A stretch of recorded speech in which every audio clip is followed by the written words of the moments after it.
This is Think Out Loud on OPB. I'm Dave Miller. Last year, Oregon lawmakers passed one of the toughest corporate medicine laws in the nation. Senate Bill 951 was intended to ensure that medical decisions are based on patient health, not corporate profit. It went into effect at the beginning of this year. A recent court case put the law to its first real test. The issue came up when PeaceHealth announced it would not renew its contract with Eugene Emergency Physicians for emergency care in some of its hospitals in Lane County. Instead, the hospital system said it would contract with a Georgia-based company called Apollo MD. Eugene Emergency Physicians sued, saying the arrangement went against the new state law. There were 4 days of dramatic hearings, and then this week, a surprise. PeaceHealth backtracked and announced that they had once again come to an agreement with their long-standing partners, EEP. So what happened, and what does all of this mean statewide for the future of Oregon's new law? Ashley Blow joins us to answer these questions. She followed the legal battle as an environment and public health correspondent for Lookout Eugene Springfield, and she joins us now. It's great to have you on the show. Thank you so much. Excited to be here. I want to start with some important background. Can you remind us how emergency services worked at PeaceHealth's hospitals in Lane County for more than 30 years? Yeah, PeaceHealth has 3 emergency departments in Lane County. One is in Springfield at a hospital called Riverbend.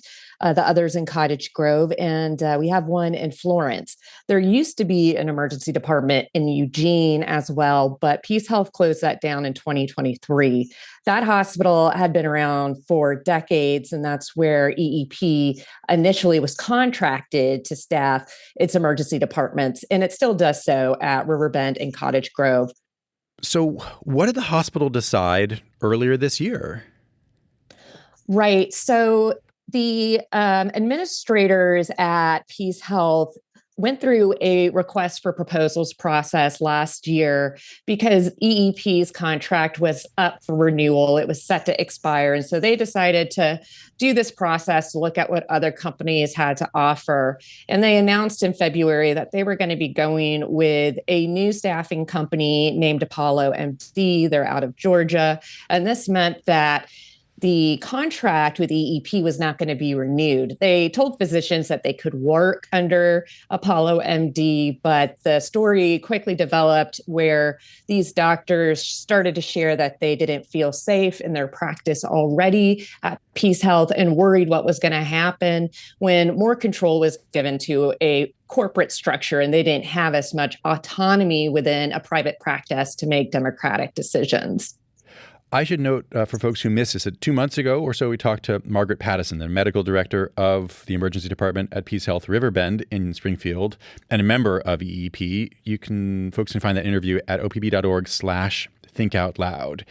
So why did this local group, Eugene Emergency Physicians, sue? Right. There's many spinning plates, if you will, to this story. But the case really centers around Oregon's new corporate medicine law. And I'd like to note that this law is so new that we're still calling it a Senate bill. We can go to our schoolhouse rock lessons. And once a bill is signed into law, which it was by Tina Kotek, it is law. However, throughout the case, it's been referred to as Senate Bill 951. And that was really the core of what EEP was suing over. They said that the setup that Apollo MD was bringing to Lane County was this business structure that this new law was designed to prevent.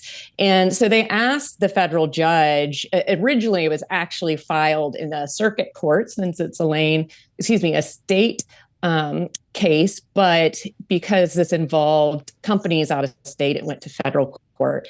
And they asked a judge to issue a preliminary injunction, which would have blocked the transition, at least temporarily, until the judge could rule on whether that this setup was legal under this law. Can you just give us the basics of the state law that went into effect at the beginning of the year?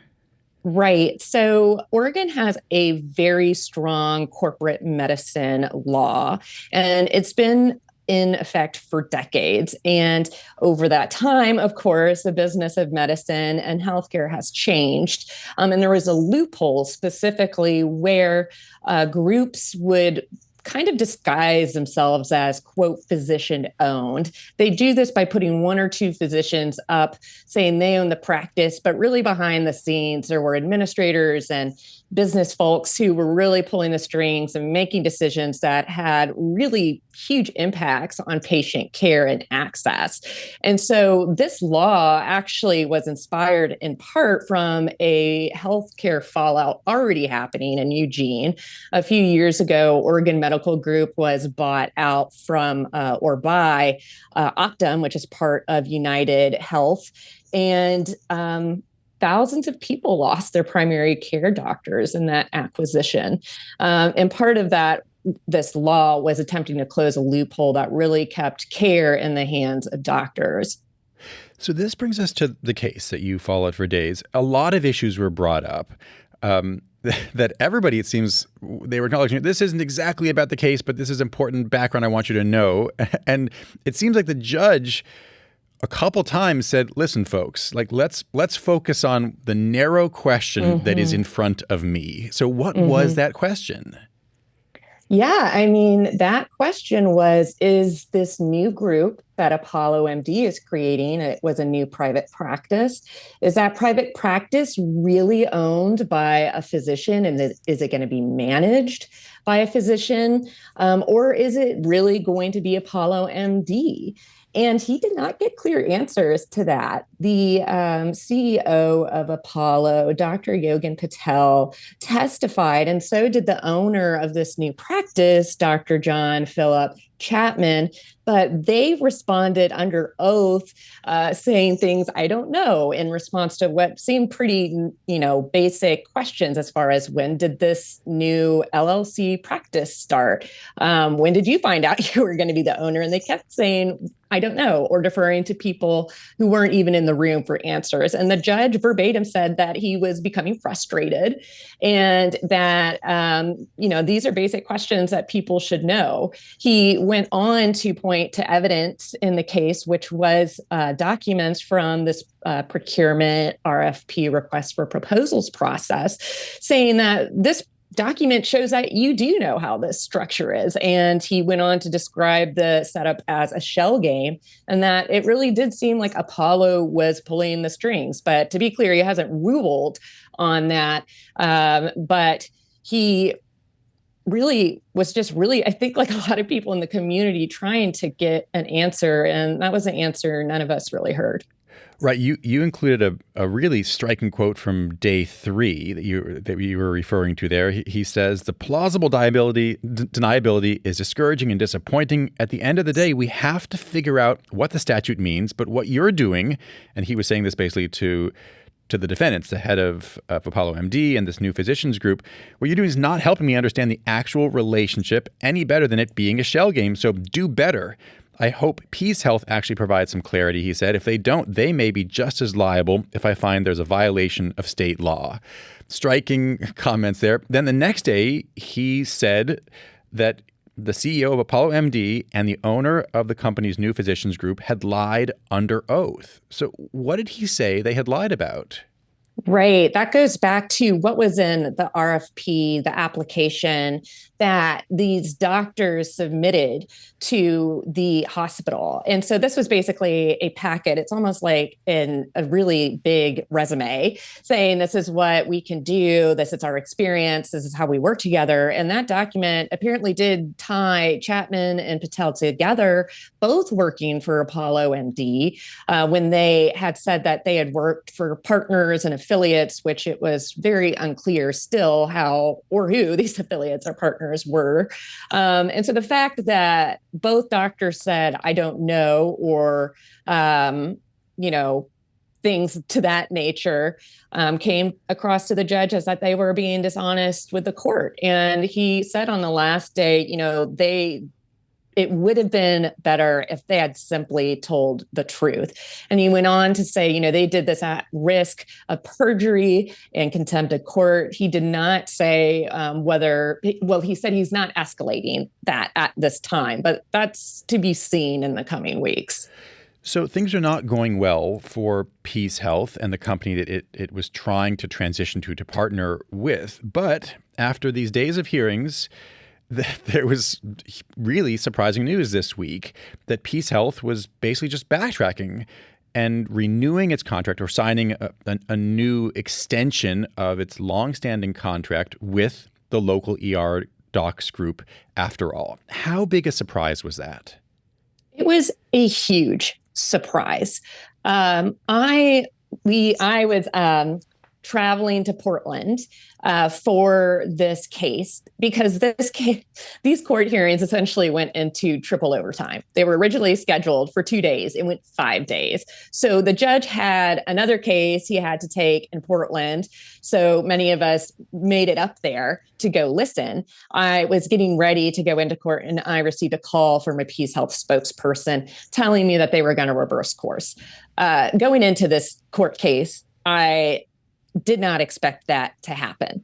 I wasn't even sure if a ruling was going to come out of this, especially in time before the transition, which is something of why there was such urgency around this, is that the transition for at least 2 of the hospitals was set to start at the end of June. And so what had happened is there was an overnight agreement, essentially, that was made between EEP and the hospital. And this was information so new that there were attorneys in the court that still hadn't read the agreement. This is sort of a preliminary agreement. It's about 4 pages, and details are going to be fleshed out in the coming weeks. But it essentially says that, yes, we are going to go forward with a contract for another 2 or 3 years in Apollo MD, and this new practice that they were going to create will not be a part of it. Are all of the emergency docs who have been working for Eugene Emergency Physicians still around? Yeah, a couple of them are not, from what I have heard from the president of the group. This has been really hard on these people because they're doctors, but at the end of the day, they're also people. And these are people who are working very long shifts, learning how to talk to the media for the first time, learning how to organize rallies, learning about a new law. They're exhausted. And then you layer on top of it that you might have to look for a new job. So there's at least 2 people, from my understanding, that have since left. And that's something that they're going to be trying to figure out to fill in the next couple of months. So I want to zoom out and go back to the statewide ramifications of this. The federal judge was clear. I mean, he was, pretty clear. He said that there was, quote, ample evidence, unquote, that the operations of Apollo MD are, quote, arguably in violation of that law. So he was tipping his hand. It's not a ruling.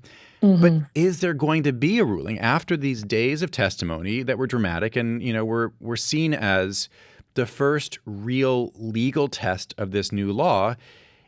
Is anything going to be official coming out of it? Is there going to be case law codifying, this legal skirmish? Well, I will caveat that I'm a public health reporter. I'm not a justice reporter. And so I do know that the judge is going to continue to retain jurisdiction of this case for the next couple of weeks until that there is a fully signed deal between EEP and PeaceHealth. And if there isn't, for some chance at that time, he's going to make a decision on what that means for this case. So we don't know if there's going to be an official ruling or a written opinion from this. But he said on the 5th day, what he has observed from the stand and told attorneys that he said are not musings or hypotheses. Those are true from what he believes that he has seen. And so it seems like that is going to go into some kind of legal record. And he feels a responsibility to tie this up in some way. What that's going to be exactly, I'm not sure, but we will know in the next month. Ashley, thanks very much. Thank you so much. Ashley Blow covers environment and public health for Lookout Eugene Springfield.